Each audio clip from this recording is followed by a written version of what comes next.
Basta fresh, manamis-namis. Yan ang ating for today's easy recipe, patola at kalabasa ating pagsasamahin. Simple lang po itong lutuin. Umpisahan ko na po bali magigisa na po ako dyan ng bawang at sibuyas. Then titimplahan ko na rin po ito ng patis para po mas lumabas po yung aroma. At ilalagay ko na rin po yung pinakang sahog niya. Meron po ako dito na pork meat. Ayan, sasangkotsa ko lang po ito hanggang sa maging golden brown. At pag okay na po, ay ilalagay ko na po yung kamatis.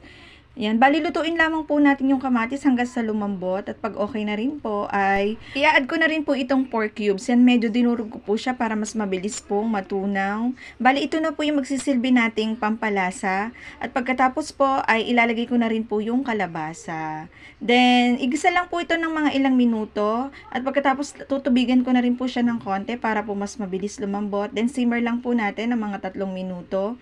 Pero bago po yan ay nag-season na rin po ako dyan ng black pepper.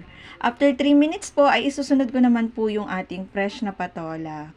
Talaga pong manamis-namis sa mga gulay pag po talaga bagong pitas. At ito nga po ay mga dala namin galing pong probinsya. Ayan, napakasarap po talaga ng sabaw nito at nagustuhan po ng mga bata. Pagkaraan po ng ilang minutong pagpapakulo ay titikman ko na po para makapag-adjust po ako ng lasa. Kung matabang po sa tingin nyo ay pwede po kayo mag-add ng asin. Bali, naglagay din po ako dito ng siling haba. At pagkaraan po ng ilang minuto ay ready to serve na po ang ating patola kalabasa gisado. At syempre meron po tayong pritong tinapa. Sana nagustuhan nyo po ito. Salamat sa panonood.